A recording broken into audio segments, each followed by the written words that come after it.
ഈശോയിൽ പ്രിയപ്പെട്ടവരെ, നമ്മൾ ഈ ദിവസങ്ങളിൽ ധ്യാനിച്ചു കൊണ്ടിരിക്കുന്നത് മൂലപാപങ്ങളെക്കുറിച്ചാണ്. മൂലപാപങ്ങളെക്കുറിച്ച് നമ്മൾ ധ്യാനിക്കുമ്പോൾ ഇന്ന് നമ്മൾ ധ്യാനിക്കുന്നത് അതിൽ ആർത്തി അല്ലെങ്കിൽ ദ്രവ്യാസക്തി ഈ ഒരു മേഖലയെക്കുറിച്ചാണ്.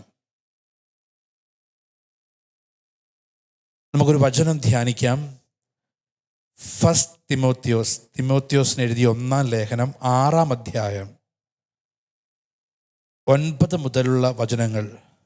വചനം ഇങ്ങനെയാണ്: ധനവാന്മാരാകണമെന്ന് ആഗ്രഹിക്കുന്നവർ പ്രലോഭനത്തിലും കെണിയിലും മനുഷ്യനെ അധപ്പതനത്തിലേക്കും നാശത്തിലേക്കും തള്ളിയിടുന്ന നിരവധി വ്യാമോഹങ്ങളിൽ നിബന്ധിക്കുന്നു. വചനം പറയുകയാണ്, ധനവാന്മാരാകണമെന്ന് ആഗ്രഹിക്കുന്നവർ പ്രലോഭനത്തിലും കെണിയിലും മനുഷ്യനെ അധപ്പതനത്തിലേക്കും നാശത്തിലേക്കും തള്ളിയിടുന്ന നിരവധി വ്യാമോഹങ്ങളിൽ നിബന്ധിക്കുന്നു. എന്തെന്നാൽ ധനമോഹമാണ് എല്ലാ തിന്മകളുടെയും അടിസ്ഥാന കാരണം.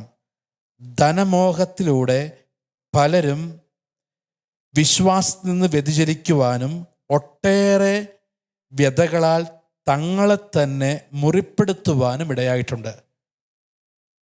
അവിടെ നമ്മൾ വളരെ ഗൗരവമായിട്ട് ധ്യാനിക്കേണ്ട ഒരു കാര്യമുണ്ട്.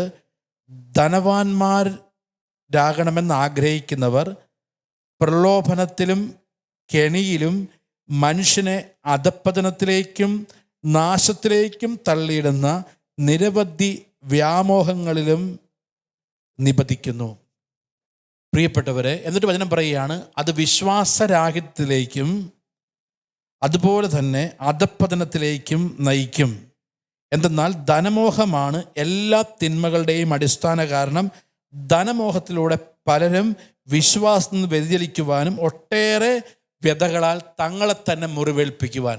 എന്ന് വെച്ചാൽ ധനമോഹം നമ്മളെ മുറിവേൽപ്പിക്കുന്നു, വിശ്വാസ വ്യതിചലനത്തിന് കാരണമാകുന്നു എന്ന് വചനം പഠിപ്പിക്കുന്നു. ഇനി നമ്മൾ ശ്രദ്ധിക്കണം. ഈശോയുടെ അടുത്ത് നമുക്ക് ധ്യാനിക്കുമ്പോൾ മർക്കോസിന്റെ സുവിശേഷത്തിൽ നമ്മൾ 10-ാം അധ്യായം മർക്കോസ് 10 നമ്മൾ ഇപ്രകാരം കാണുന്നു. ഒരു ധനവാൻ യേശുവിൻ്റെ അടുത്ത് വരുന്നുണ്ട്. അപ്പോൾ യേശു വഴിയിലേക്ക് ഇറങ്ങിയപ്പോൾ ഒരുവൻ ഓടി വന്ന് അവൻ്റെ മുമ്പിൽ മുട്ടുകുത്തി ചോദിച്ചു, നല്ലവനായ ഗുരു, നിത്യജീവൻ അവകാശമാക്കാൻ ഞാൻ എന്ത് ചെയ്യണം? നമുക്കറിയാം ആ സംഭവം. യേശു പറഞ്ഞു, നിനക്കൊരു കുറവുണ്ട്, നിനക്കുള്ളതെല്ലാം വിറ്റ് ദരിദ്രർക്ക് കൊടുക്കുക, അപ്പോൾ നിനക്ക് രക്ഷയുണ്ടാകും. ഇത് കേട്ട് അവൻ വ്യസനത്തോടെ തിരിച്ചുപോയി എന്ന് വചനം പറയുന്നു. ഇവിടെയാണ് ഈശോ പഠിപ്പിക്കുന്നത്, ധനവാൻ ദൈവരാജ്യത്തിൽ പ്രവേശിക്കുക ദുഷ്കരമാണ്. പ്രിയപ്പെട്ടവരെ, ഓർക്കുക, ഇത് നമ്മൾ പറയുമ്പോൾ നമ്മൾ ഓർക്കേണ്ട ഒരു കാര്യമുണ്ട്. എത്രയോ ധനവാന്മാർ അല്ലെങ്കിൽ എത്രയോ പേര് ആരും അറിയാതെ അവരുടെ സമ്പത്ത് അവർ ദൈവ കാര്യങ്ങൾക്കും അല്ലെങ്കിൽ പാവപ്പെട്ടവർക്കും കൊടുക്കുന്നു. എങ്ങനെയാണ് ഇത് ഒരു ദ്രവ്യാസക്തിയായിട്ട് മാറുന്നത്? പ്രിയപ്പെട്ടവരെ, നമുക്കറിയാം, നമുക്ക് ഈ ഒരു പാപം, ഈ ദ്രവ്യാസക്തി എന്ന പാപം വരുമ്പോൾ നമുക്ക് സംഭവിക്കുന്ന കാര്യം 3 കൽപ്പനകൾ മിനിമം തെറ്റും. 1-ാമത്തെ കൽപ്പന ദ്രവ്യാസക്തി തന്നെയായ വിഗ്രഹാരാധന. ബൈബിൾ പഠിപ്പിക്കുന്നുണ്ട്, ദ്രവ്യാസക്തി തന്നെയായ വിഗ്രഹാരാധന എന്ന് വെച്ചാൽ പണം, സമ്പത്ത്, അധ്വാനം അത് ഒരു ഐഡൽ, ഒരു വിഗ്രഹമായിട്ട് മാറും. ഒരുപാട് കുടുംബങ്ങളുടെ വിഗ്രഹം അവരുടെ ജോലി, അവരുടെ ബിസിനസ്, അവരുടെ സമ്പത്ത്. അതാണ് വചനം പറയുന്നത്, അത് വിശ്വാസരാഹിത്യത്തിലേക്ക്, വിശ്വാസത്തിൽ നിന്ന് വ്യതിചലിക്കുവാൻ കാരണമാകുമെന്ന് പൗലോസ്ലീഹ പറയുന്നുണ്ട് തിമോത്തിയോസിനെ നമ്മൾ വായിച്ച വചനത്തിൽ. അപ്പോൾ അതുകൊണ്ടാണ് വചനം പറയുന്നത് ദ്രവ്യാസക്തി തന്നെയായ വിഗ്രഹാരാധന. അപ്പോൾ വിഗ്രഹാരാധന ദ്രവ്യാസക്തിയാണ്. വിഗ്രഹാരാധന ഒരു ദ്രവ്യാസക്തിയാണ് എന്ന് വചനം പഠിപ്പിക്കുന്നുണ്ട്.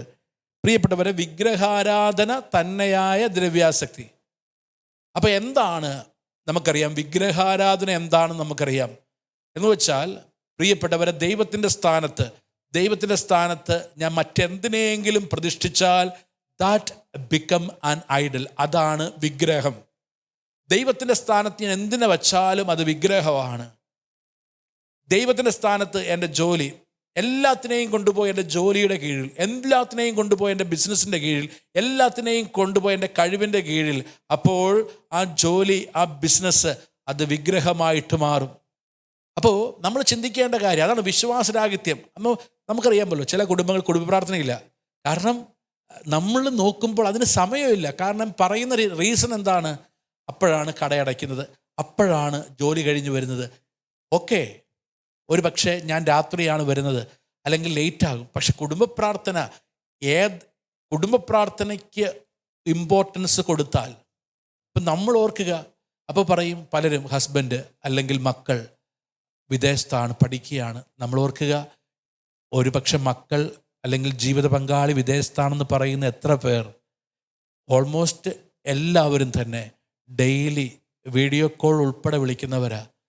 ഒരു പക്ഷേ എത്ര വിദേശത്ത് എവിടെയാണെങ്കിലും ഒരു 5 മിനിറ്റ് ഒരുമിച്ചിരുന്ന് പ്രാർത്ഥിക്കാൻ പറ്റില്ലേ? അതിനുള്ള സൗകര്യങ്ങൾ, സംവിധാനങ്ങൾ നമുക്കിന്നില്ലേ? പക്ഷേ നമ്മൾ കോംപ്രമൈസ് ചെയ്യുന്നു. നമുക്ക് അതിന് നമ്മൾ എടുക്കുന്ന കാരണം എന്താ? കാരണം ഇതാണ്, എനിക്ക് ജോലി അല്ലെങ്കിൽ അധ്വാനം. അപ്പോൾ പറയേണ്ടവർക്ക് പറയാം, ആ സമയത്ത്, അല്ലെങ്കിൽ ആ സമയത്ത് കട തുറക്കുന്നു, ആ സമയത്ത് നമ്മളിത് ചെയ്യുന്നു. അപ്പം നമ്മൾ ഓർക്കേണ്ട കാര്യം, ഈ ആർത്തി, ദ്രവ്യാസക്തി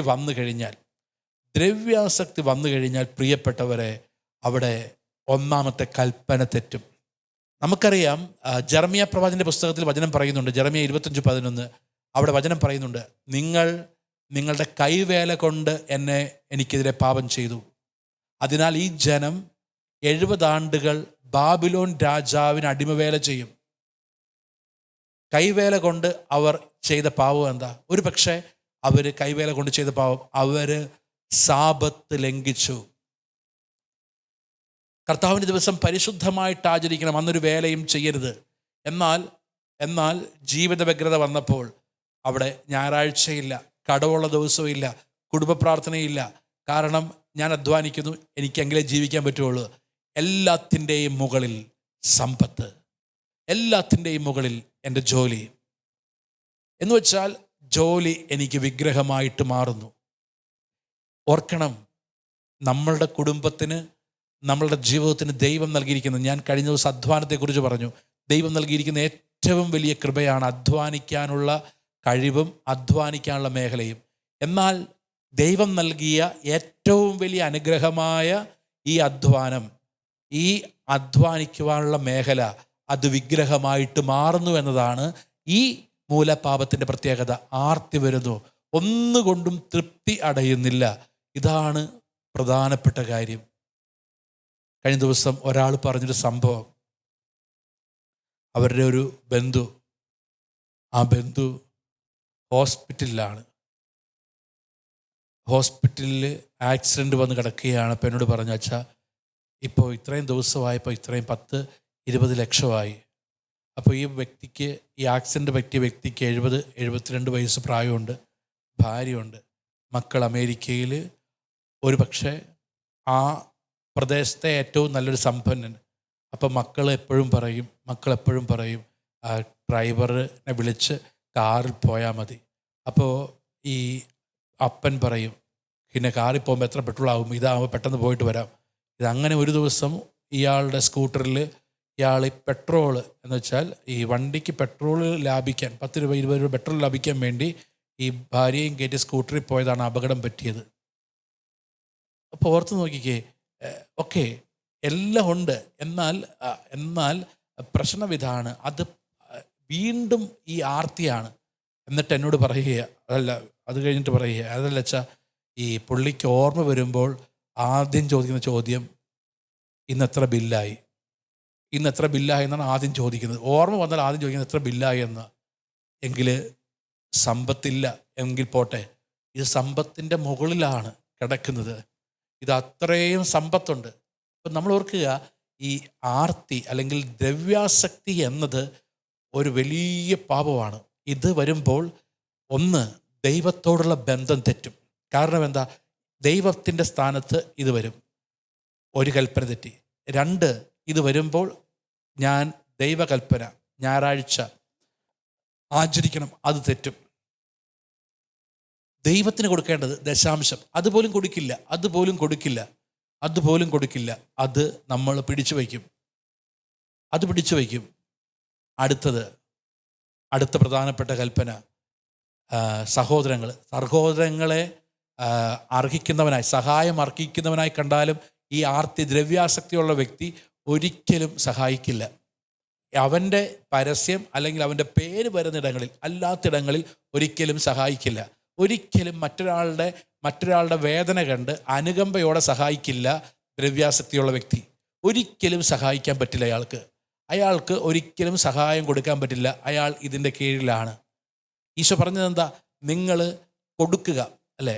നിങ്ങൾ കൊടുക്കുക. ഒരു പക്ഷേ ഈ സക്കേവൂസിൽ നിന്ന് പുറത്തിറങ്ങിപ്പോകുന്ന ആത്മാവ് ദ്രവ്യാസക്തിയുടേതാ. സക്കേവൂസിൻ്റെ കുടുംബം രക്ഷപ്പെടാൻ കാരണം അവൻ്റെ ജീവിതത്തിൽ നിന്ന് പുറത്തിറങ്ങിപ്പോകുന്ന, ആ കുടുംബത്തിൽ നിന്ന് പുറത്തിറങ്ങുന്ന ആത്മാവ് ദ്രവ്യാസക്തിയുടെ ആത്മാവാ. എന്താ കാരണം? എന്താ? സക്കേവൂസ് പറഞ്ഞു, ഞാൻ 4 ഇരട്ടിയായിട്ട് കൊടുക്കുന്നു, ഞാൻ 4 ഇരട്ടിയായിട്ട് കൊടുക്കുന്നു. സക്കേവൂസിൻ്റെ ജീവിതത്തിൽ യേശു വന്നപ്പോൾ സക്കേവൂസ് ആദ്യം പറഞ്ഞത് എന്താ? ഞാൻ ആരോടെല്ലാം മേടിച്ചിട്ടുണ്ടോ അതെല്ലാം 4 ഇരട്ടിയായിട്ട് കൊടുക്കുന്നു. ആരെങ്കിലും വഞ്ചിച്ചെടുത്തിട്ടുണ്ടോ അത് 4 ഇരട്ടിയായിട്ട് കൊടുക്കുന്നു. കണ്ടോ, ഇന്ന് ഈ ഭവനത്തിൽ രക്ഷ വന്നു. അത്രയും നേര് സക്കേവൂസ് എന്നത് ചുങ്കക്കാരനായിരുന്നു. ഇപ്പോൾ അബ്രാഹത്തിൻ്റെ മകൻ, ചുങ്കക്കാരൻ അബ്രാഹത്തിൻ്റെ മകനായിട്ട് മാറി. ഇത്രയും നാൾ അവൻ്റെ നോട്ടം മുഴുവനും കിടന്നത് ഈ ദ്രവ്യാസക്തിയിലേക്കാണ്.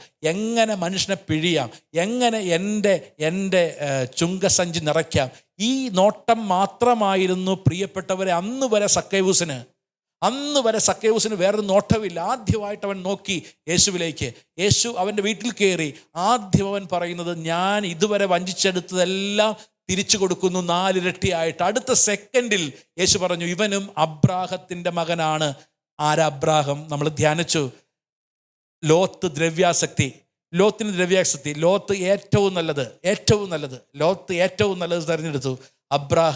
അബ്രാഹം മിച്ചമുള്ളത് തിരഞ്ഞെടുത്തു.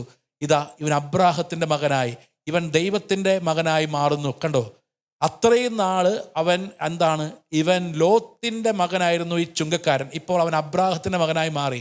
ദ്രവ്യാസക്തി പ്രിയപ്പെട്ടവരെ ആ കുടുംബത്തിൽ നിന്ന് ഇറങ്ങിപ്പോയി. എപ്പോഴാണ് ഇറങ്ങിപ്പോയത്? ആ കുടുംബം യേശുവിൻ്റെ രക്ഷയുടെ കുടുംബമായത് എപ്പോഴാണ്? ആ കുടുംബം പറഞ്ഞു, ആ കുടുംബനാഥൻ പറഞ്ഞു, ഞാൻ വഞ്ചിച്ചത് 4 ഇരട്ടിയായിട്ട് തിരികെ കൊടുക്കുന്നു. പ്രിയപ്പെട്ട സഹോദരങ്ങളെ, അപ്പോൾ നമ്മളിൽ അനേകം കുടുംബങ്ങളിൽ കയറുന്ന, നമ്മുടെ മനസ്സിൽ കയറുന്ന, നമുക്കറിയാം, ഈ ജോഷുവയുടെ പുസ്തകം വായിക്കുമ്പോൾ 7-ാം അധ്യായത്തിൽ ദൈവം പറയുന്നുണ്ട്, ഞാൻ നിഷിദ്ധമെന്ന് പറഞ്ഞത് നിങ്ങൾ എടുത്തു, അല്ലേ? ജോബ് 17-11 പറയും, നിങ്ങളത് ഉപേക്ഷിക്കുന്നില്ലെങ്കിൽ ഞാൻ നിങ്ങളുടെ കൂടെ ഉണ്ടാകില്ല. ഞാൻ അരുതെന്ന് പറഞ്ഞത്. അപ്പോൾ നമുക്ക് നിഷിദ്ധമായ കാര്യം, ഈ ആർത്തിയിലൂടെ, കൈക്കൂലിയിലൂടെ, അല്ലെങ്കിൽ എങ്ങനെയും പണം സമ്പാദിക്കാം, അത് നിഷിദ്ധമാണ്. പ്രിയപ്പെട്ടവർ, ദൈവം അനുവദിക്കാത്തതൊന്നും നമുക്ക് അനുഗ്രഹമാകില്ല. ദൈവം അനുവദിക്കാത്തതൊന്നും നമുക്ക് അനുഗ്രഹമാകില്ല. അതാണ് അത് നല്ലതായിട്ട് തോന്നിയപ്പോൾ അതെടുത്തു. കണ്ണിന് നല്ലതായിട്ട് തോന്നി. അപ്പോൾ ഇന്ന് നോക്കുക, ഈശോ പഠിപ്പിക്കുന്നുണ്ട്, സുഖലോലുപത, ജീവിത വ്യഗ്രത പാപമാണ്. ജീവിത വ്യഗ്രത, അതും ഈ ദ്രവ്യാസക്തി ഒരുമിച്ച് പോകുന്നതാണ്. പ്രിയപ്പെട്ടവർ, ജീവിത വ്യഗ്രത, സുഖലോലുപത, മദ്യാസക്തി, ഇത് കെണിയാണെന്ന് പറയുമ്പോൾ ഈ ജീവിത വ്യഗ്രത, എനിക്കെല്ലാം വേണം, മറ്റൊരാളുടെ കണ്ടു കഴിയുമ്പോൾ എനിക്ക് വേണമെന്ന ചിന്ത, മറ്റൊരാളുടെ സ്വത്ത്, മറ്റൊരാളുടെ നന്മ, അതെനിക്ക് വേണമെന്ന ചിന്ത, ആർത്തി, ദ്രവ്യത്തോടുള്ള ആർത്തി, അത് പാപമാണ് എന്ന് ഈശോ പഠിപ്പിക്കുക. അതെപ്പോഴാണ് പാപമാകുന്നത്? ഞാൻ അതിൻ്റെ സ്ഥാനത്ത് ദൈവത്തെ നിർത്തുന്നു. ദൈവത്തിൻ്റെ സ്ഥാനത്ത് ഞാൻ എൻ്റെ സമ്പത്ത്, ദ്രവ്യത്തെ നിർത്തുന്നു. 2 ബന്ധങ്ങൾ തകർക്കുന്നു. ഇനി അടുത്ത എന്താ വചനം പറഞ്ഞത്? അത് സ്വയം മുറിവേൽപ്പിക്കുന്നു. ഓർക്കുക, എനിക്ക് എന്തെങ്കിലും ആർക്കെങ്കിലും കൊടുത്താൽ, അല്ലെങ്കിൽ മറ്റുള്ളവർക്ക് എന്തെങ്കിലും ദ്രവ്യാസക്തി ഉണ്ട്, എനിക്കത് കിട്ടിയില്ല, എനിക്ക് ഭയങ്കര അസ്വസ്ഥതയാണ്. അല്ലെങ്കിൽ എനിക്ക് കിട്ടാത്തത് മറ്റൊരാൾ സ്വന്തമാക്കുമ്പോൾ എനിക്ക് ഭയങ്കര നിരാശയാണ്. അവൻ ദ്രവ്യാസക്തിയുള്ള ഒരു വ്യക്തിക്ക് സ്വസ്ഥമായിട്ട് സന്തോഷിക്കാനോ, അവന് ദൈവം കൊടുത്തിരിക്കുന്നതിൽ സന്തോഷിക്കാൻ പറ്റില്ല. അവന് ദൈവം കൊടുത്തിരിക്കുന്നതിൽ സന്തോഷിക്കാനോ, നന്ദി പറയാനോ, ദൈവത്തിൽ നിന്ന് സ്വീകരിക്കാനോ പറ്റില്ല. അവൻ എപ്പോഴും നോക്കും. ഉറപ്പായിട്ടും ദ്രവ്യാസക്തിയുള്ള വ്യക്തിയിൽ പ്രൈഡ്, അഹങ്കാരം ഉണ്ടാകും. ദ്രവ്യാസക്തിയുള്ള വ്യക്തിയിൽ പ്രിയപ്പെട്ടവരെ പെട്ടെന്ന് അസൂയ ഉണ്ടാകും. അപ്പോൾ ദ്രവ്യാസക്തി എന്ന് പറയുന്നത് ഓർക്കുക, സ്വയം അയാളെ തന്നെ മുറിവേൽപ്പിച്ചുകൊണ്ടിരിക്കും എന്ന്. അതാണ് വചനം പറയുന്നത്. ഇതാ, അവൻ വിശ്വാസത്തിൽ നിന്ന് വ്യതിചലിക്കുകയും ഒട്ടേറെ വ്യതകളാൽ തങ്ങളെ തന്നെ മുറിപ്പെടുത്തുവാനും ഇടയുണ്ട്. വ്യത വരും എന്ന് വെച്ചാൽ രാത്രി ഉറക്കമില്ല, നാളെ അതെങ്ങനെ കിട്ടുമോ, നാളെ ആ സ്ഥലത്തിൻ്റെ കച്ചവടം നടക്കുമോ, ഇങ്ങനെ എല്ലാം ഉണ്ട്. പക്ഷേ ഇങ്ങനെ പല വ്യതകളാണ് നടക്കുന്നത്. പല വ്യതയാൽ നടക്കും. എല്ലാം മെറ്റീരിയലി ആയിരിക്കും. എല്ലാത്തിൻ്റെയും പിന്നിൽ, എല്ലാ അസ്വസ്ഥതയുടെയും പിന്നിൽ ഭൗതിക കാര്യങ്ങളായിരിക്കും. എല്ലാ അസ്വസ്ഥതയുടെയും പിന്നിൽ ഭൗതിക കാര്യങ്ങൾ മാത്രമായിരിക്കും അവൻ്റെ വ്യഗ്രതയ്ക്ക്. അപ്പോൾ അത് അവനെ മുറിവേൽപ്പിച്ചു കൊണ്ടിരിക്കും എന്ന് വചനം നമ്മെ ഓർമ്മിപ്പിക്കുക. അപ്പോൾ ഇതാണ് വചനം പറയുന്നത്. അവൻ സങ്കടത്തോടെ തിരിച്ചുപോയി. അവന് വലിയ സമ്പത്തുണ്ടായിരുന്നു. അപ്പോൾ ഒന്നാമത്തെ കൽപ്പന തെറ്റി, മൂന്നാമത്തെ കൽപ്പന തെറ്റി. ഒരു പക്ഷെ മറ്റൊരാൾക്ക് അവകാശപ്പെട്ടത് നമ്മൾ സ്വന്തമാക്കും. ആ കൽപ്പന തെറ്റി സഹോദരനെ വെറുക്കുന്ന വ്യക്തിയായിട്ട് മാറും. സഹോദരനെ, വചനം പറയുന്നുണ്ട്, നിന്റെ സഹോദരൻ സഹായം അർഹിക്കുന്നവനായിട്ട് കണ്ടിട്ടും അത് ചെയ്യുന്നില്ലെങ്കിൽ നീ പാപം ചെയ്യുന്നുവെന്ന്. അപ്പോൾ നമ്മൾ അങ്ങനെ ഒരു പാപാവസ്ഥയിലാവും. അപ്പോൾ നമുക്ക് നിത്യത നഷ്ടമാകുന്നൊരവസ്ഥയിലേക്ക് വരും ദ്രവ്യാസക്തി. നിത്യത ദൈവിക ജീവൻ നഷ്ടപ്പെടുത്തും. അത് നമ്മൾ ഓർക്കുക. അപ്പോൾ നമ്മൾ പല കാര്യങ്ങളും നമ്മൾ കോംപ്രമൈസ് ചെയ്യും. ഞായറാഴ്ച കുർബാനയാകട്ടെ, കുടുംബ പ്രാർത്ഥനയാകട്ടെ, മറ്റ് കാര്യങ്ങളാകട്ടെ, ആത്മീയ കാര്യങ്ങളിൽ ഒരു കോംപ്രമൈസ് വരും. ഒന്നാം സ്ഥാനത്ത് ഇതിനെ മാത്രം നമ്മൾ കാണാനിട വരും. ഒന്നാം സ്ഥാനത്ത് ഇതിനെ മാത്രം നമ്മൾ കാണും. എന്നിട്ട് അതിൻ്റെ പിന്നിലാണ് നമ്മുടെ എല്ലാ ബന്ധങ്ങളും അതിൻ്റെ കീഴിലാണ്, അല്ലേ? ഇപ്പോൾ ദ്രവ്യാസക്തി, സമ്പത്തിന് ഒന്നാം സ്ഥാനം കൊടുക്കുന്നവൻ ഇപ്പോൾ എന്താണ്, സഹോദരങ്ങൾ തമ്മിൽ അകലും. കാരണം അവനൊന്നും വിട്ടുകൊടുക്കുകയില്ല. അവന് ഏറ്റവും നല്ലത് വേണം, അവൻ ഉദ്ദേശിക്കുന്നത് കിട്ടണം. ഒരു പാർട്ടീഷൻ നടക്കുന്നു. അല്പം സംസാരിക്കാനൊന്നും പറ്റാത്തവനാണെങ്കിൽ അവനെ എന്തെങ്കിലും കൂടി ഒതുക്കും. എന്നിട്ട് ആ പാർട്ടീഷനിൽ ഏറ്റവും നല്ലത് എനിക്ക് കിട്ടണം. Never he will think about his brother, his sister. അവരുടെ സാഹചര്യം ചിന്തിക്കില്ല, ഒരിക്കലും ചിന്തിക്കില്ല. അവൻ്റേത് കൂടി എനിക്ക് വേണം. എങ്ങനെ എനിക്ക് ചിന്തിക്കാം? ഒരു പക്ഷേ ഇവനേക്കാൾ ഒരുപാട് ദാരിദ്ര്യത്തിൽ, ദുഃഖത്തിൽ, ഒരു സെൻറ്റ് സ്ഥലം കിട്ടിയാൽ, കുറച്ചുകൂടി സ്ഥലം കിട്ടിയാൽ, ഒരു നല്ല ഒരു രീതി ആ കുടുംബം ജീവിക്കാൻ, ഒരു വീട് വയ്ക്കാം. പക്ഷേ ഒരു തരത്തിലും ഇവനെല്ലാം ഉണ്ടെങ്കിലും കൊടുക്കില്ല. അപ്പോൾ ദ്രവ്യാസക്തി കുടുംബ ബന്ധങ്ങളെ തകർക്കുന്നു. കാരണം അവിടെ അവൻ്റെ നോട്ടം സഹോദര ബന്ധങ്ങളിലല്ല, അവിടെ നോട്ടം മുഴുവനും ഈ എനിക്ക് കിട്ടാൻ പോകുന്ന ഈ സമ്പത്തിലും അതുമായി ബന്ധപ്പെട്ട കാര്യങ്ങളിലുമായിട്ട് മാറുന്നു. നമ്മൾ ചിന്തിക്കണം, ഇത് വളരെ പ്രധാനപ്പെട്ടതാണ്. നമുക്ക് മാനസികമായിട്ട് പലപ്പോഴും എൻ്റെ കാര്യത്തിൽ പ്രശ്നമുണ്ട്, സമ്പത്തിന് വേണ്ടി അധ്വാനിക്കണം. പക്ഷെ അത് ദൈവകൽപ്പനകൾ ലംഘിച്ചുകൊണ്ട് അധ്വാനിക്കരുത്. ദൈവകൽപ്പനകൾ ലംഘിച്ചുകൊണ്ടുള്ള ഒരധ്വാനങ്ങളെയും ദൈവത്തിന് അനുഗ്രഹിക്കാൻ പറ്റില്ല. ഞാനൊരു ഉദാഹരണം പറയാം. ഒരിക്കൽ ഒരു ധ്യാനം നടക്കുകയാണ്. അപ്പോൾ ആ ധ്യാനം, പോപ്പുലർ മിഷൻ ധ്യാനത്തിൻ്റെ പ്രത്യേകത, അതിൻ്റെ തലയാഴ്ച അനൗൺസ്മെൻറ്റ്, അതിൻ്റെ തലയാഴ്ച പള്ളിയിൽ പോയി അടുത്ത ആഴ്ച ധ്യാനം തുടങ്ങും. രാവിലെയും വൈകുന്നേരവും വീട് അടച്ച്, കുടുംബം അടച്ച് ധ്യാനത്തിന് പങ്കെടുക്കണം. അങ്ങനെ അനൗൺസ് ചെയ്ത് കഴിഞ്ഞപ്പോൾ ഒരു കുടുംബം എൻ്റെ അടുത്ത് വന്നു. അവർ പറഞ്ഞു, അച്ഛാ ഒരു കാര്യം പറയാനുണ്ട്. ഞാൻ ചോദിച്ചു, എന്താ? അച്ഛൻ പറഞ്ഞു, ഞങ്ങൾ വലിയ കൊതിയോടെ ഇരുന്നിരുന്നതായി ഈ ധ്യാനത്തിന് വേണ്ടി. ഇപ്പം എന്താ പ്രശ്നം? ഞങ്ങൾക്കൊരു വലിയ പ്രശ്നമുണ്ട്. ഞങ്ങൾക്കൊരു 1.25 കോടി രൂപയുടെ കടമുണ്ട്. 1.25 കോടി രൂപയുടെ കടമുണ്ട്. പക്ഷേ ഞങ്ങൾക്ക് കിട്ടിയിരിക്കുന്ന പ്രോപ്പർട്ടി, എനിക്ക് കിട്ടിയിരിക്കുന്ന ഷെയർ, അത് എറണാകുളം ടൗണിലാണ്. അത് വിറ്റാൽ ആ കടം മാറും, എൻ്റെ ബിസിനസ് നല്ല രീതിയിലാക്കാം. പണ്ട് 10-50 പേര് ജോലി ചെയ്തിരുന്ന, അപ്പൻ നടത്തിക്കൊണ്ടിരുന്നതാണ്. 10-50 പേർ ജോലി ചെയ്തിരുന്ന ഒരു സ്ഥാപനമാണ്. പക്ഷെ ഞങ്ങൾക്ക് ഇന്ന് 10 പേരേ ഉള്ളൂ, 10-12 പേരേ ഉള്ളൂ. പക്ഷേ അവർക്ക് സാലറി കൊടുക്കാൻ പോലും ബുദ്ധിമുട്ടാണ്. ഞങ്ങൾ എന്ത് ചെയ്യണം? ഞങ്ങൾക്ക് എങ്ങനെ 5 ദിവസം, അച്ഛൻ പറഞ്ഞതുപോലെ 6 ദിവസം, ഞായർ മുതൽ വെള്ളി വരെ കടയടച്ച് ഞങ്ങൾക്ക് ധ്യാനം കൂടാൻ ബുദ്ധിമുട്ടുണ്ട്. ഞാൻ പറഞ്ഞു, നിങ്ങൾ പ്രാർത്ഥിക്ക്, ഉചിതമായ തീരുമാനം എടുക്കുക. കാരണം അതൊക്കെ അവരുടെ വ്യക്തിപരമായ തീരുമാനമല്ലേ. ഞാനതിൽ ഫോഴ്സ് ചെയ്തില്ല. ഞാനിപ്പോഴും ഓർക്കുന്നത്, ധ്യാനത്തിനിടയിൽ അവരൊരു ദിവസം വന്നു, അച്ഛാ ഞങ്ങൾ 5 ദിവസവും കടയടച്ച് ധ്യാനം കൂടുകയാണ്. ഞാൻ പറഞ്ഞു, ദൈവം നിങ്ങളെ അനുഗ്രഹിക്കട്ടെ. അപ്പോൾ ഇവർ സംസാരിച്ച കൂട്ടത്തിൽ പറഞ്ഞു, അച്ഛോ ഞങ്ങൾക്കൊരാഗ്രഹമുണ്ട്. ആഗ്രഹം ഇതാണ്, അച്ഛൻ കടയിൽ വന്ന് വെഞ്ചിരിക്കണം, പിന്നെ കടബാധ്യത മാറണം. അപ്പോൾ ഞാൻ ചോദിച്ചു, കടബാധ്യത മാറാൻ എന്തെങ്കിലും വഴി? ആ സ്ഥലം ഒന്ന് വിറ്റുപോയാൽ മതി. അങ്ങനെ ഇവരുടെ ആഗ്രഹപ്രകാരം കുറച്ച് ദൂരം പോയാൽ മതി, പള്ളിയുടെ അടുത്ത് നിന്ന് കുറച്ച് ദൂരം പോയാൽ മതി ഈ സ്ഥാപനത്തിലേക്ക്, കടയിലേക്ക്, അല്ലെങ്കിൽ ഈ ഷോറൂമിലേക്ക്. ഞാൻ ചെല്ലാമെന്ന് പറഞ്ഞു. ഞാൻ ചെന്ന് ഒരു 2 മിനിറ്റ് പ്രാർത്ഥിച്ചു. ഇറങ്ങാൻ നേരത്ത് ഈ കുടുംബനാഥ ഒരു ചോദ്യം ചോദിച്ചു. അച്ചോ, എല്ലാ അച്ഛന്മാരെയും പ്രത്യേകിച്ച് ധ്യാനഗുരുക്കന്മാരെ കാണുമ്പോൾ ഒരു ചോദ്യമാണ്, എന്തെങ്കിലും തടസ്സം ഇവിടെയുണ്ടോ? അപ്പോൾ ഞാനൊന്നും മിണ്ടിയില്ല. വീണ്ടും ഇതേ ചോദ്യം റിപ്പീറ്റ് ചെയ്തു, തടസ്സമുണ്ടോ? അപ്പം ഞാൻ പറഞ്ഞു, നിങ്ങളുടെ കടയുടെ മുമ്പിലെ പരസ്യം, ഇപ്പം കടയുടെ പേര്, അതിൻ്റെ തൊട്ടടിയിൽ ഓപ്പണിംഗ് ഓൾ സൺഡേയ്സ്, എല്ലാ ഞായറാഴ്ചയും കട തുറക്കും. ഞാൻ പറഞ്ഞു, ഒരു കൽപ്പന തെറ്റിക്കുന്നതല്ല പ്രശ്നം, തെറ്റിക്കുമെന്ന് പരസ്യം കൊടുത്തിരിക്കുക, അതാണ് പ്രശ്നം. ഞാൻ അധികം പറഞ്ഞില്ല. പിന്നീട് ആ ബോർഡ്, ആ പോസ്റ്റർ അവിടെ കണ്ടില്ല, അങ്ങനെ ഒരു സെൻറ്റൻസ് അവിടെ കണ്ടില്ല. ഓക്കെ, അവരുടെ ചിന്ത ഇതാണ്, 6 ദിവസം അധ്വാനിച്ചിട്ടൊന്നും ആകുന്നില്ല, പക്ഷെ നമ്മളെപ്പോഴും ദൈവകരത്തിൻ്റെ കീഴിലായിരിക്കണം. ഏതായാലും അത് മാറി. കൃത്യമായിട്ട് അവരുടെ വികാരിയച്ഛനിൽ നിന്ന് ഫോൺ നമ്പർ മേടിച്ച് എന്നെ വിളിച്ചതാണ്. എൻ്റെ ഫോൺ നമ്പർ അവർക്ക് പരിചയമില്ല, എന്നെ വിളിച്ചതാണ്. വികാരിയച്ഛൻ മുൻകൂട്ടി വിളിച്ചിട്ടു, ഇവർ വിളിക്കുമെന്ന് പറഞ്ഞു. അങ്ങനെ എന്നെ വിളിച്ചതാണ്. വിളിച്ചു കൊടുത്തില്ല, ഇങ്ങനെ പറഞ്ഞു, അച്ഛാ ഞങ്ങൾ 9 വർഷമായിട്ട് വിൽക്കാൻ ശ്രമിച്ചിട്ട് നടക്കാതിരുന്ന സ്ഥല വിൽപ്പന നടന്നു. ഞാൻ സ്ഥലം വിൽക്കാൻ എന്തെങ്കിലും പ്രത്യേക പ്രാർത്ഥനയൊന്നും പറഞ്ഞു കൊടുത്തില്ല, മറിച്ച് അവരൊരു ദൈവത്തിൻ്റെ കൽപ്പന അനുസരിച്ചപ്പോൾ ദൈവം പ്രവർത്തിക്കാൻ ആരംഭിച്ചു. ഇന്ന് 3 ഷോറൂം അവർക്കുണ്ട്. അതുകൂടാതെ 2 ഔട്ട്ലെറ്റ് പോലെ 2 കടകളും.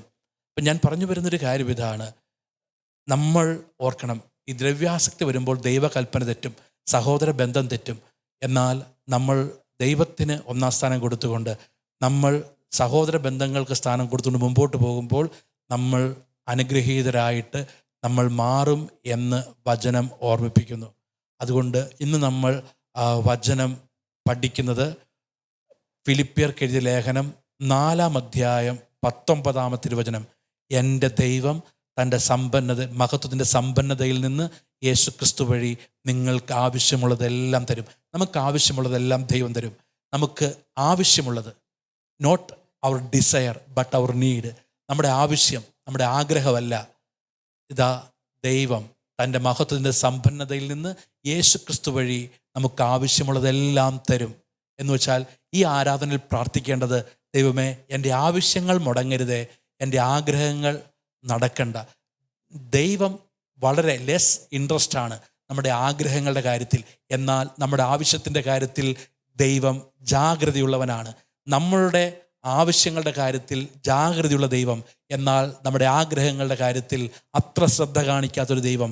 ആ ദൈവത്തെ നമ്മൾ മനസ്സിലാക്കണം. അതിനാൽ ദൈവമേ എൻ്റെ ആവശ്യങ്ങൾ നടത്തിയാൽ മതി, എൻ്റെ ആഗ്രഹങ്ങൾ വേണ്ട. അതിനാൽ എൻ്റെ ആവശ്യങ്ങളൊന്നും മുടങ്ങാതിരിക്കണം. ഇതായിരിക്കണം ദൈവത്തിൻ്റെ മുമ്പിൽ നമ്മുടെ പ്രാർത്ഥന. നമുക്ക് ആരാധനയോട് ചേർന്ന് പ്രാർത്ഥിക്കാം.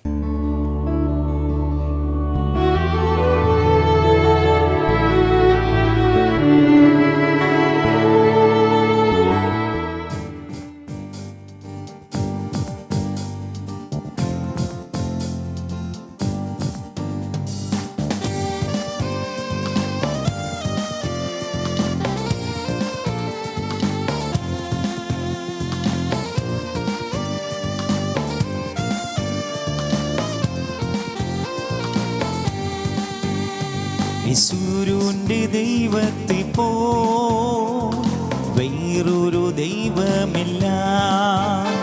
യേശുവിന്റെ ദൈവത്തെ പോ വേറൊരു ദൈവമില്ല. എന്നെ സഹായിപ്പാൻ തന്റെ മഹിമയോടെ മേഘാരൂഢനായി വരും. എന്നെ സഹായിപ്പാൻ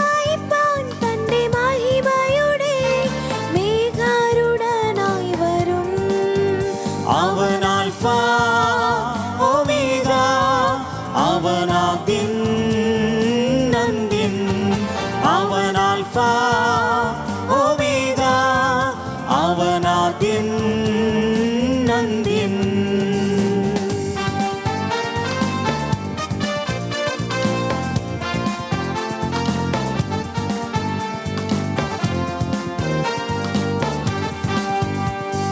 രാജാതിരാജാവും കർത്താതി കർത്താവും ദേവാതി ദേവനും അവൻ മാത്രമേ. രാജാധിരാജാവും കർത്താതി കർത്താവും ദേവാതി ദേവനും അവൻ മാത്രമേ. കാലങ്ങൾ മാറിപ്പോയാലും അവനെന്നും മാറാത്തവൻ. കാലങ്ങൾ മാറിപ്പോയാലും അവനെന്നും മാറാത്തവൻ. അവൻ ആൽഫ ഒമേഗ, അവനാദ്യൻ അന്ത്യൻ. അവൻ ആൽഫ ഒമേഗ, അവനാദ്യൻ അന്ത്യൻ.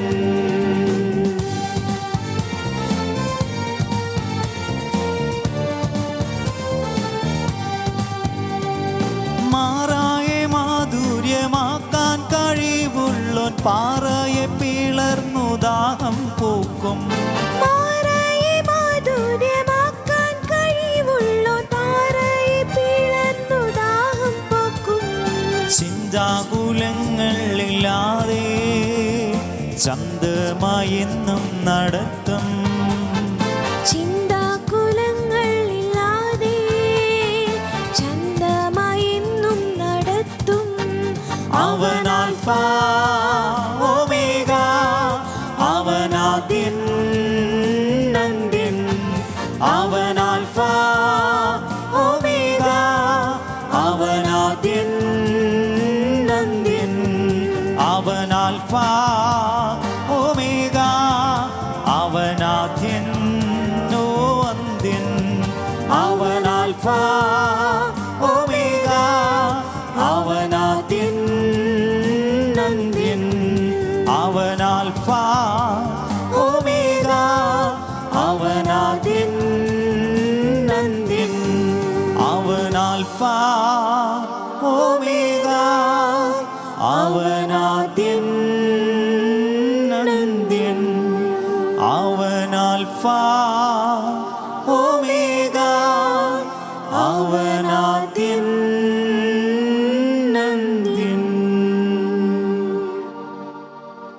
പരിശുദ്ധ പരമ ദിവ്യകാരുണ്യ ഈശോയ്ക്ക് നേരവും ആരാധനയും സ്തുതിയും പുകഴ്ചയും ഉണ്ടായിരിക്കട്ടെ.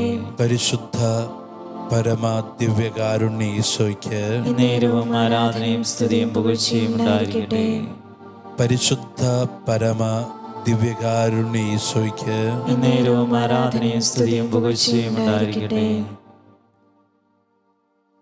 ഈശോയിൽ പ്രിയമുള്ളവരെ, നമ്മൾ ധ്യാനിക്കുന്ന വചനം ഫിലിപ്പിയർ 4:19. ദൈവം തൻ്റെ മഹത്വത്തിൻ്റെ സമ്പന്നതയിൽ നിന്ന് യേശുക്രിസ്തു വഴി നിങ്ങൾക്ക് ആവശ്യമുള്ളതെല്ലാം നൽകും. ദൈവം തൻ്റെ മഹത്വത്തിൻ്റെ സമ്പന്നതയിൽ നിന്ന് നിങ്ങൾക്ക് ആവശ്യമുള്ളതെല്ലാം തരും. ഈശോ പഠിപ്പിക്കുന്നുണ്ട്, ആകുലപ്പെടണ്ട. ആകുലപ്പെടണ്ട എന്ന് ഈശോ പഠിപ്പിക്കുമ്പോൾ, ആകുലപ്പെടണ്ട എന്ന് പറയുവാൻ ഒരു കാരണം ഈശോ പറയുന്നുണ്ട്. ആകുലപ്പെടണ്ട എന്ന് പറയുവാനുള്ള കാരണം ഇതാണ്: നിങ്ങൾക്ക് ഇതാവശ്യമാണെന്ന് നിങ്ങളുടെ പിതാവ് അറിയുന്നു. നിങ്ങൾക്ക് ആവശ്യമാണെന്ന് പിതാവ് അറിയുന്നു. പ്രിയപ്പെട്ടവരെ, നമ്മുടെ ആവശ്യത്തെക്കുറിച്ച് വളരെ അറിവും കൃത്യതയും ദൈവത്തിനുണ്ട്. എന്നാൽ നമ്മളുടെ ആഗ്രഹങ്ങൾ ദൈവം അത്ര ശ്രദ്ധിക്കുന്നവനല്ല. നമ്മുടെ ആവശ്യങ്ങളിൽ നിതാന്ത ശ്രദ്ധയുള്ള ദൈവം നമ്മുടെ ആഗ്രഹങ്ങളിൽ ശ്രദ്ധിക്കുന്നവനല്ല. ആഗ്രഹങ്ങൾ നടക്കാതെ പോകുന്നതാണ് നമ്മളുടെ ദുഃഖത്തിനും അസ്വസ്ഥതയ്ക്കും കാരണം. ആവശ്യങ്ങൾ അവൻ നടത്തും. കാരണം വചനം പറയുന്നു, നിങ്ങളുടെ ആവശ്യങ്ങൾ നിങ്ങളുടെ പിതാവ് അറിയുന്നു. നമുക്കെന്താണ് ആവശ്യം? നീഡ്.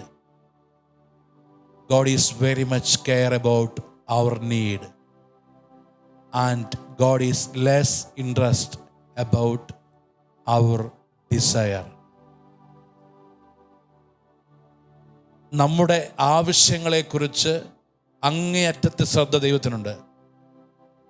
നമ്മുടെ ആഗ്രഹങ്ങളെക്കുറിച്ച് അത്ര ശ്രദ്ധ ഉള്ളവനല്ല ദൈവം. ഹെബ്രായർ 13:5, നിങ്ങളുടെ ജീവിതം ദ്രവ്യാഗ്രഹത്തിൽ നിന്ന് സ്വതന്ത്രമായിരിക്കട്ടെ, ഉള്ളത് കൊണ്ട് തൃപ്തിപ്പെടുവിൻ. ഞാൻ നിന്നെ ഒരു വിധത്തിലും അവഗണിക്കുകയോ ഉപേക്ഷിക്കുകയോ ഇല്ല എന്ന് അവിടുന്ന് പറഞ്ഞിട്ടുണ്ടല്ലോ. നമ്മൾ പല ആവർത്തി വായിക്കേണ്ട ഒരു വചനമാണ് ഹെബ്രായർ 13:5. ആ വചനം ഇങ്ങനെയാണ്: നിങ്ങളുടെ ജീവിതം ദ്രവ്യാസക്തിയിൽ നിന്ന് സ്വതന്ത്രരായിരിക്കട്ടെ, ഉള്ളത് കൊണ്ട് തൃപ്തിപ്പെടുക. ഞാൻ നിന്നെ ഒരു വിധത്തിലും അവഗണിക്കുകയോ ഉപേക്ഷിക്കുകയോ ഇല്ല എന്ന് അവിടുന്ന് പറഞ്ഞിട്ടുണ്ട്.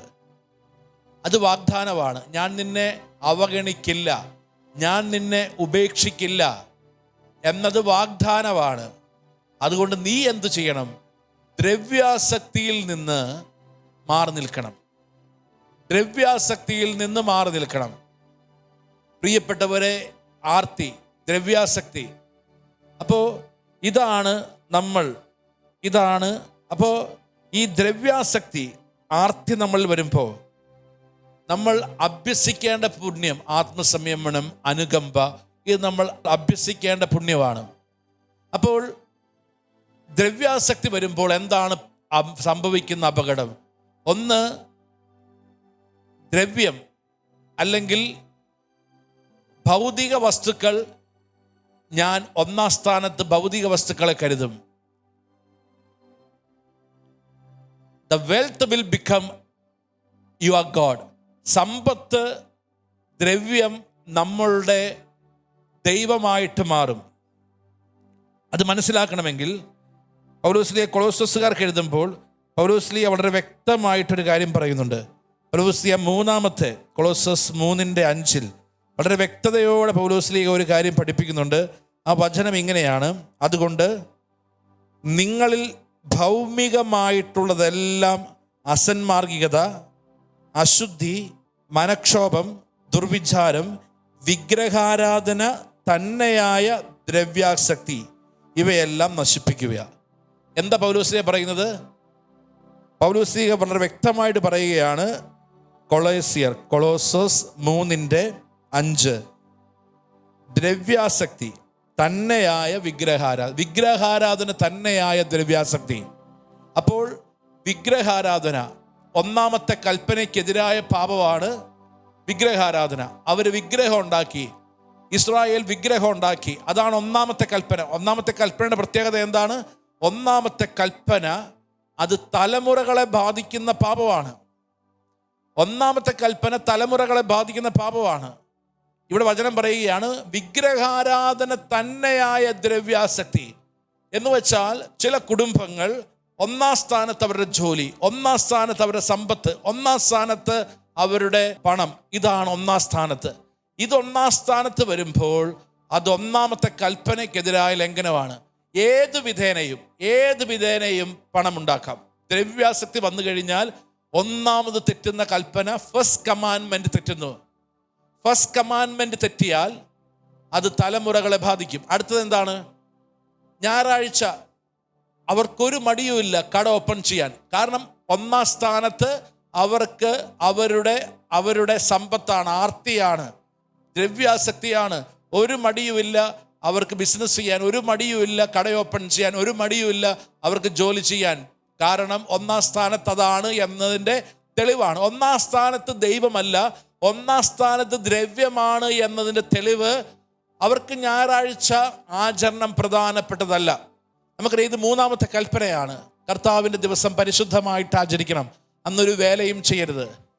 അതുകൊണ്ടാണ് ജെറമ്യ, നമ്മൾ ധ്യാനിച്ചു, ജെറമ്യ 25:7 നിങ്ങൾ നിങ്ങളുടെ കരവേല കൊണ്ട് എന്നെ പ്രകോപിപ്പിച്ചു. എന്താ പാപം? എന്താണ്? കൈവേല കൊണ്ട്. എന്ന് വെച്ചാൽ അവര് 1-ാം സ്ഥാനം അതിന് കൊടുത്തു. അതുകൊണ്ടാണ് ഒരു ധനികനായ യുവാവ് വന്നിട്ട് പറഞ്ഞു, എനിക്ക് ദൈവരാജ്യത്തിൽ പ്രവേശിക്കാൻ എന്ത് ചെയ്യണം? അവസാനം വചനം പറയാം, അവൻ സങ്കടത്തോടെ പോയി. അവന് സമ്പത്തുണ്ടായിരുന്നു, സമ്പത്ത്, വെൽത്ത്, അതായിരുന്നു അവൻ്റെ ദൈവം. അതുകൊണ്ടാണ് ഈശോ പറഞ്ഞത്, സമ്പത്തുള്ളവർ ദൈവരാജ്യത്തിൽ പ്രവേശിക്കുക ദുഷ്കരമാണ്. കാരണം അതാകും അവൻ്റെ ദൈവം. അതാണ് അവൻ എല്ലാം കാണുന്നത് അതിലാ. എല്ലാ ബന്ധങ്ങളുടെ അടിസ്ഥാനം സമ്പത്താണ്. അതല്ലേ സഹോദര ബന്ധങ്ങൾ അകലുന്നു. ഒരു പാർട്ടീഷൻ, ഒരു സ്ഥലം പങ്കുവയ്ക്കേണ്ടി വരുമ്പോൾ, സ്ഥലം വീതിക്കേണ്ടി വരുമ്പോൾ അവിടെ സഹോദരങ്ങൾ അകലുന്നു. ഒരു ചെറിയ ഒരു സ്ഥലത്തിൻ്റെ പേരിൽ, അല്ലെങ്കിൽ സ്ഥലം ഈക്വലാണ്, പക്ഷേ ഉദ്ദേശിച്ച സ്ഥലം ലഭിക്കാത്തതിൻ്റെ പേരിൽ സഹോദരങ്ങൾ. അപ്പോൾ സഹോദര ബന്ധത്തെക്കാൾ വലുത്, ഇവന് താമസിക്കാൻ ഇവൻ ആവശ്യമുള്ളതുണ്ട്, പക്ഷെ അവൻ ആഗ്രഹിച്ച സ്ഥലം കിട്ടിയില്ല. അവിടെ ആഗ്രഹമാണ് നടക്കാതെ പോയത്. ഓക്കെ, ഒരപ്പൻ്റെ പ്രോപ്പർട്ടി പാർട്ടീഷൻ നടത്തുമ്പോൾ അത് എല്ലാവർക്കും ലഭിക്കണമെന്നത് ഒരു കാര്യമാണ്. അപ്പോൾ അതൊരാവശ്യമാണ്, അതെല്ലാവർക്കും തുല്യമായിട്ട് കൊടുക്കണമെന്നതൊരു ആവശ്യമാണ്. എന്നാൽ ഞാൻ ഉദ്ദേശിച്ചത് എനിക്ക് കിട്ടണം എന്നത് ആഗ്രഹമാണ്, അത് ആവശ്യമല്ല. പരാജയപ്പെടുന്നത് എന്താണ്? പരാജയപ്പെടുന്നത് ആഗ്രഹമാണ്. അതുകൊണ്ട് വഴക്കുണ്ടാകുന്നു. ഒരുപാട് കുടുംബങ്ങളിലെ പ്രശ്നമാണ്. നമ്മൾ ഒന്ന് ചിന്തിച്ചു നോക്കുക, നമ്മുടെ ആവശ്യം നടക്കാതിരിക്കുന്നത് കൊണ്ടല്ല, നമ്മുടെ ആഗ്രഹങ്ങൾ നിവൃത്തിയാകാതിരുന്നത് കൊണ്ടാണ് പല പല വഴക്കുകളുടെയും കാരണം. അതാണ് ദ്രവ്യാസക്തി വന്നാലുള്ള പ്രശ്നം. ബന്ധങ്ങൾ തകരും. പ്രിയപ്പെട്ടവരെ, മറ്റൊരാൾക്ക് അവകാശപ്പെട്ട് സ്വന്തമാക്കാൻ നോക്കും, മറ്റൊരാളുടെ കാര്യം നമ്മൾ ആഗ്രഹിക്കും. ഇതെല്ലാം ഈ ഒരു തിന്മയിൽ വരുന്നതാണ്. ഇതെല്ലാം ഈ തിന്മയിൽ വരുന്നതാണ്. അതുകൊണ്ട് അവിടെ ഏറ്റവും പ്രധാനപ്പെട്ടത് വചനം പറയുന്നുണ്ടല്ലോ, ഞാൻ നിന്നെ അവഗണിക്കുകയോ ഉപേക്ഷിക്കുകയോ ഇല്ല. നീ ദ്രവ്യാസക്തിയിൽ നിന്ന് മാറ്, ഉള്ളത് കൊണ്ട് തൃപ്തിപ്പെട്. നിന്റെ ആവശ്യം ദൈവത്തോട് പറയുക. നമ്മൾ ആഗ്രഹങ്ങളാണോ ദൈവത്തോട് പറയുന്നത്? ആവശ്യങ്ങളാണോ പറയുന്നത്? നമ്മൾ ആഗ്രഹങ്ങളും ആവശ്യങ്ങളും തിരിച്ചറിയണം. ആഗ്രഹങ്ങളാണോ നമ്മൾ പറയുന്നത്? ആവശ്യങ്ങളാണോ? നിങ്ങളുടെ ആവശ്യങ്ങൾ നിങ്ങളുടെ പിതാവ് അറിയുന്നു. നിങ്ങൾക്കിതെല്ലാം ആവശ്യമാണെന്ന് പിതാവ് അറിയുന്നു. നമ്മൾ ആവശ്യമാണോ പറയുന്നത്?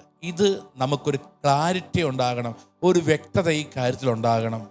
പ്രിയപ്പെട്ടവരെ, ദ്രവ്യാസക്തി വന്നു കഴിഞ്ഞാൽ ഡെഫിനറ്റ്ലി ആ വ്യക്തിക്ക് ഉള്ളിൽ സന്തോഷം ഉണ്ടാകില്ല, ഉള്ളിൽ സമാധാനം ഉണ്ടാകില്ല, ഉള്ളിൽ ഒരു ആനന്ദം അനുഭവിക്കാൻ പറ്റില്ല. അതാണ് ദ്രവ്യാസക്തി ഒരു വ്യക്തിയിൽ ദ്രവ്യാസക്തി വന്നാലുള്ള ഒരപകടം എന്ന് പറയുന്നത് അതാണ്. അതിനാൽ ഈ ഒരു കാര്യത്തിൽ നിന്ന് വിടുതലിന് വേണ്ടി നമുക്ക് ആഗ്രഹിച്ച് പ്രാർത്ഥിക്കാം. നമുക്കറിയാം, നമ്മൾ ധ്യാനിച്ചു ജോഷുവയുടെ പുസ്തകത്തിൽ 7-ാം അധ്യായത്തിൽ ദൈവം പറയുന്നു. ദൈവം നമുക്കറിയാം, ഇസ്രായേൽ ജനത്തിന് ദൈവം കൊടുത്തൊരു വലിയ വാഗ്ദാനമുണ്ട്. നിങ്ങൾ പോകുന്നിടങ്ങളിലെല്ലാം ഞാൻ നിങ്ങളുടെ കൂടെ ഉണ്ടാകും. അത് അവർക്ക് കൊടുത്ത വാഗ്ദാനമാണ്. എന്നാൽ ജോഷുവ 7 ദൈവം പറയുക, ഇനി ഞാൻ നിങ്ങളുടെ കൂടെ വരില്ല, ഇനി ഞാൻ നിങ്ങളുടെ കൂടെ നടക്കില്ല. കാരണം എന്താ? നിഷിദ്ധമെന്ന് ഞാൻ പറഞ്ഞത് നിങ്ങൾ ആഗ്രഹിച്ചു. അവന് ആ വസ്തുക്കളോട് ആഗ്രഹം തോന്നി. ആഹാൻ ആ വസ്തുക്കൾ എടുത്ത് കൂടാരത്തിൽ കൊണ്ടുപോയി വച്ചു. അപ്പോൾ ദൈവം പറയുകയാണ്, നിഷിദ്ധമെന്ന് ഞാൻ കരുതിയ വസ്തുക്കൾ നിങ്ങൾ ആഗ്രഹിച്ചത് കൊണ്ട് നിങ്ങളതെടുത്ത് നിങ്ങളുടെ കൂടാരത്തിൽ നിങ്ങളുടെ വസ്തുക്കളോടുകൂടെ വച്ചിട്ട്, എന്ന് വെച്ചാൽ നിങ്ങൾ ആഗ്രഹിച്ച കാര്യങ്ങൾ നിങ്ങളെടുത്ത് നിങ്ങളുടെ ആവശ്യങ്ങളോടുകൂടെ വച്ചിട്ട് നിങ്ങൾ എനിക്കെതിരെ പാപം ചെയ്തു. അതിനാൽ അനിഷ്ടമെന്ന് ഞാൻ പറഞ്ഞ കാര്യങ്ങൾ നിങ്ങൾ ഉപേക്ഷിക്കുന്നില്ല എങ്കിൽ ഞാൻ ഇനി നിങ്ങളുടെ കൂടെ വരില്ല. നമ്മൾ ജോഷുവയുടെ പുസ്തകം 7-ാം അധ്യായം 11 മുതലുള്ള വായിക്കുമ്പോൾ നമുക്ക് മനസ്സിലാകും. അപ്പോൾ ഇത് വരുന്നത് ഗ്രീഡ്, ആർത്തി മൂലമാണ്. ആർത്തിയുടെ ആത്മാവ് ഒരുപാട് കുടുംബങ്ങളിൽ കയറുന്നു. ഒരുപാട് കുടുംബങ്ങൾ കയറുന്നു. നമുക്കെല്ലാം ആവശ്യമുണ്ട്, പക്ഷേ കാണുന്നതെല്ലാം വേണമെന്ന്. അതാണ് കണ്ണിൻ്റെ ദുരാശ. അത് ജസ്റ്റ് ജഡിക പാപവുമായി ബന്ധപ്പെട്ടാണ് കണ്ണിൻ്റെ ദുരാശയെന്ന് നമ്മൾ ചിന്തിക്കരുത്. കണ്ണിൻ്റെ ദുരാശ വരുന്നത് ഇതാണ്: എനിക്ക് വേണമോ, എനിക്ക് ആവശ്യമുണ്ടോ ഇല്ലയോ എന്നുള്ളതല്ല. കണ്ണിന് ആഗ്രഹം തോന്നി അത് സ്വന്തമാക്കും. ദൈവം നൽകിയ വരുമാനത്തിന് വിരുദ്ധമായ ചെലവ്, ആ വരുമാനം അനുസരിച്ചല്ല ആ കുടുംബം ചെലവ് ചെയ്യുന്നത്. ഒരു പക്ഷേ ആ കുടുംബത്തിൻ്റെ ഡെയിലി നീഡ്സ്, ആ കുടുംബത്തിലെ അനുദിന ആവശ്യം നിറവേറ്റാനുള്ള വരുമാനം ദൈവം നൽകുന്നുണ്ട്. എന്നാൽ ആ കുടുംബത്തിൻ്റെ ആഗ്രഹം അനുസരിച്ച് അവർ ചെലവ് ചെയ്യുന്നു, അല്ലെങ്കിൽ അത്യാഗ്രഹത്തിന് ചെലവ് ചെയ്യുന്നു. പ്രിയപ്പെട്ടവരെ, നീഡ് അല്ല, മറിച്ച് അവരുടെ ഗ്രീഡ് തൃപ്തിപ്പെടുത്താൻ പോകുന്നു, ആർത്തിയെ തൃപ്തിപ്പെടുത്താൻ പോകുന്നു. ഇതാണ് പല കുടുംബങ്ങളുടെയും പ്രശ്നങ്ങളുടെ കാരണം. അതിനാൽ ദൈവമേ, നമുക്ക് ഇങ്ങനെ പ്രാർത്ഥിക്കാം: എനിക്ക് ആവശ്യമുള്ളതൊന്നും നീ നിഷേധിക്കല്ലേ. ഞാൻ ആഗ്രഹിക്കുന്നതൊന്നും എനിക്ക് നീ തന്നില്ലെങ്കിലും എനിക്ക് ആവശ്യമുള്ളതൊന്നും നീ നിഷേധിക്കല്ലേ. ഇതാകണം നമ്മുടെ പ്രാർത്ഥന. ഒരു നിമിഷം ഈ മേഖലയിൽ ഒരു വിടുതലിന് വേണ്ടി നമുക്ക് പ്രാർത്ഥിക്കാം. എന്നിൽ ഈ ഗ്രീഡ്, ആർത്തി, ദ്രവ്യാസക്തി ഉണ്ടെങ്കിൽ ദൈവമേ അത് മാറ്റി ദൈവത്തിന് ഒന്നാം സ്ഥാനം കൊടുക്കുവാൻ, ദൈവ കൽപ്പനകളുടെ കീഴിലായിരിക്കുവാൻ എൻ്റെ ജീവിതം ഞാൻ ആഗ്രഹിച്ച് പ്രാർത്ഥിക്കുന്നു. ഈ ആർത്തിയിൽ നിന്ന് എനിക്കൊരു വിടുതൽ കിട്ടി, ഈ ദ്രവ്യാസക്തിയിൽ നിന്ന് എനിക്കൊരു വിടുതൽ കിട്ടി. ആത്മസംയമനം, അനുകമ്പ അതെന്നിൽ വർദ്ധിക്കുവാൻ വേണ്ടി പ്രാർത്ഥിച്ച് ഞാൻ സ്തുതിക്കുന്നു. നമുക്ക് സ്തുതിച്ച് പ്രാർത്ഥിക്കാം. Hallelujah, hallelujah, hallelujah, hallelujah. യേശുവേ ആരാധന. Hallelujah, hallelujah. യേശുവേ ആരാധന. Hallelujah, hallelujah. യേശുവേ ആരാധന, ആരാധന, ആരാധന, ആരാധന. യേശുവേ ആരാധന, ആരാധന, ആരാധന, ആരാധന. യേശുവേ ആരാധന, ആരാധന, ആരാധന, ആരാധന, ആരാധന. യേശുവേ ആരാധന, ആരാധന, ആരാധന, ആരാധന, ആരാധന. വിടുതലയക്കണമേ, വിടുതലയക്കണമേ, വിടുതലയക്കണമേ, എന്നിൽ വിടുതലയക്കണമേ, വിടുതലയക്കണമേ, വിടുതൽ നിറയണമേ, വിടുതലയക്കണമേ, എന്നിൽ വിടുതലയക്കണമേ. ഇതാ ഈശോ പഠിപ്പിക്കുക: നിങ്ങൾ ആദ്യം അവിടുത്തെ രാജ്യവും നീതിയും അന്വേഷിക്കുക, ബാക്കിയെല്ലാം കൂട്ടിച്ചേർത്ത് നൽകപ്പെടും. നിങ്ങൾ ആദ്യം ദൈവരാജ്യം അന്വേഷിക്കുക, ബാക്കിയെല്ലാം നൽകപ്പെടും. ഇതാ ദൈവരാജ്യം ഒരുത്തൻ്റെ മുമ്പിൽ വന്ന് നിൽക്കുന്നു. അവൻ ചോദിച്ചു: ദൈവരാജ്യം ലഭിക്കാൻ ഞാൻ എന്തു ചെയ്യണം? യേശു പറഞ്ഞു: കൽപ്പനകൾ നിനക്കറിയാമല്ലോ, അത് പാലിക്കുക. അവൻ പറഞ്ഞു: ചെറുപ്പം മുതൽ ഞാൻ പാലിക്കുന്നുണ്ട്. അടുത്ത വചനം: നിനക്കൊരു കുറവുണ്ട്, നീ പോയി നിനക്കുള്ളതെല്ലാം വിറ്റ് ദരിദ്രർക്ക് കൊടുക്ക്. അടുത്ത വചനം: അവൻ അത് കേട്ട് സങ്കടത്തോടെ തിരിച്ചുപോയി. അവൻ നിൽക്കുന്നത് ദൈവരാജ്യത്തിൻ്റെ മുമ്പിലാണ്. പിതാവ് ഈ ലോകത്തിലേക്ക് അയച്ച ദൈവരാജ്യമാണ് യേശു. യേശുവിൻ്റെ മുമ്പിൽ അവൻ നിൽക്കുന്നു, ദൈവരാജ്യത്തിന് മുമ്പിൽ അവൻ നിൽക്കുന്നു. എന്നാൽ അവൻ്റെ സമ്പത്തിൻ്റെ കീഴിലാണ്. അവൻ്റെ നോട്ടം മുഴുവനും അതിലേക്കാണ്, അവൻ്റെ ഫോക്കസ് അതിലേക്കാണ്.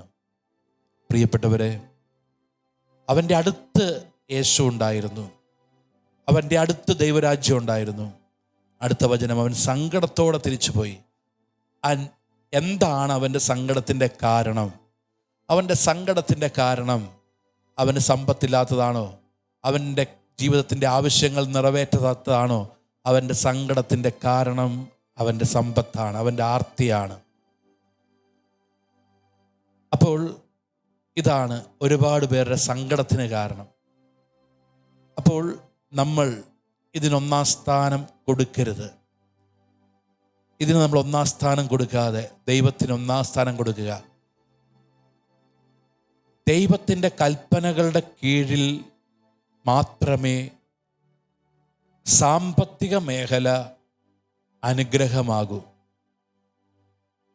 ബിസിനസ്, ജോലി, ഏത് കാര്യം ചെയ്യും, സാമ്പത്തിക മേഖലയിൽ നിൽക്കുന്നവർ ആദ്യം നോക്കേണ്ട ഒരു മാനദണ്ഡം ദൈവത്തിൻ്റെ കൽപ്പനയ്ക്ക് കീഴിലെ സാമ്പത്തിക മേഖല തലമുറയ്ക്ക് അനുഗ്രഹമാകും.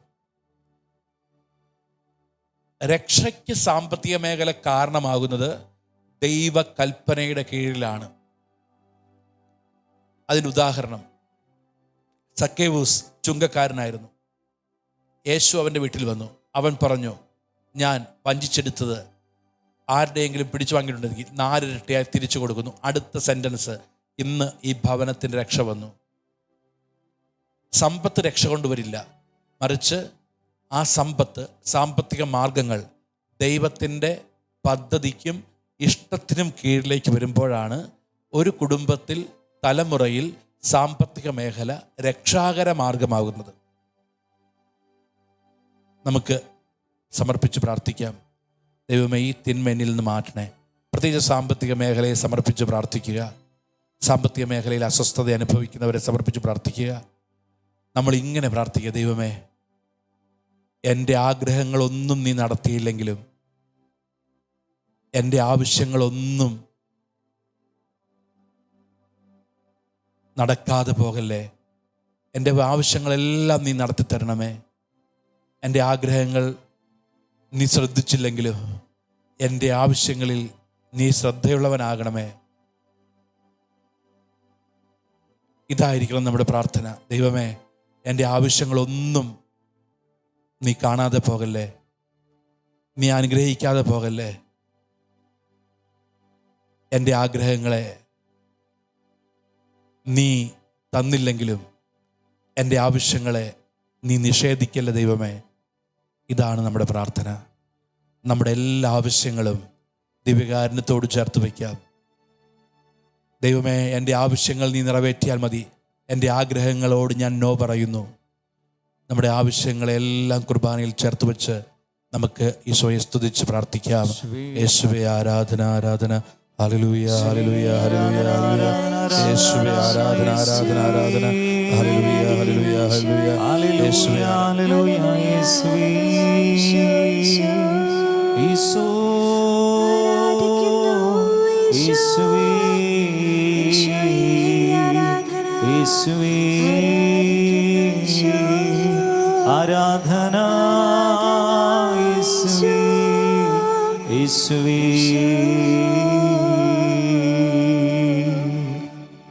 പരിശുദ്ധ പരമമാ ദിവ്യകാരുണ്യമേ, ഇന്നും എന്നും അങ്ങേക്കാരാധന. പരിശുദ്ധ പരമമാ ദിവ്യകാരുണ്യമേ, ഇന്നും എന്നും അങ്ങേക്കാരാധന. പരിശുദ്ധ പരമമാ ദിവ്യകാരുണ്യമേ, ഇന്നും എന്നും അങ്ങേക്കാരാധന. ഇന്നത്തെ വചനം ഫിലിപ്പി 4:19. എൻ്റെ ദൈവം തൻ്റെ മഹത്വത്തിൻ്റെ സമ്പന്നതയിൽ നിന്ന് യേശു ക്രിസ്തു വഴി നിങ്ങൾക്കാവശ്യമുള്ളതെല്ലാം നൽകും.